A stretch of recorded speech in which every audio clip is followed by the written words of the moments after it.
बेटा अंतिम मंदिर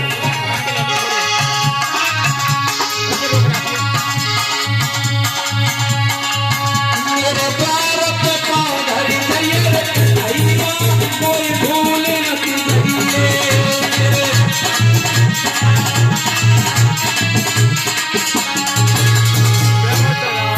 मेरे प्यार पे पाँव धरी भैया कोई भूल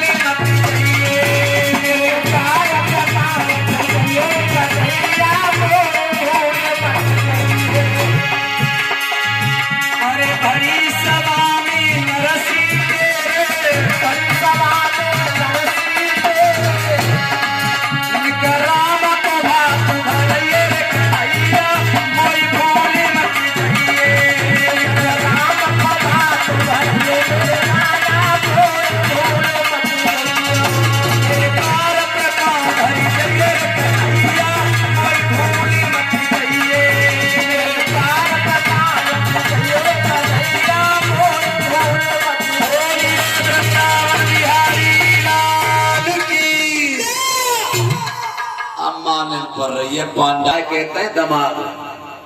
वो दमाद महाराज 3 प्रकार के होते हैं। अब हम बताएंगे कौन से होता जा बंदा कर ले रे मोबाइल को भैया कोई दमाद बैठे हुए तो बुराई मत मानियो जा गांव में आए गए हो। अब असली दमाद कौन से हो तो परिचित ससुराल में 1 साल में जावेगो 1 किलो को मीठे को डिब्बा ले जावेगो सास ज्यादा ना तो 500 रुपया दे दे बे है गए दमाद। और एक होता है दुल्ली। अब दुल्ली की तो कुछ पूछो ही मती। मका है जाए तो घुटियां ले गए तुरैया ले गए लौकियां ले गए चुपर के मिल गई तो मिल गई नहीं खरेरी खटिया पे सोए गए। ये है गए दूसरे प्रकार के दमाद। एक होता है दमदुल्ली। उनकी तो कुछ पूछो ही मती। सवेर और भोग खट ससुराल में जाके धान धरवाए रहे मकान रवाए रहे बे है गए दमदुल्ली। 3 प्रकार के दमाद होते हैं महाराज। तुम तो 1 साल में जाते हो 2 साल में तो तुम दमाद हो। ऐसी एक दमाद हुए परीक्षित महाराज हमारे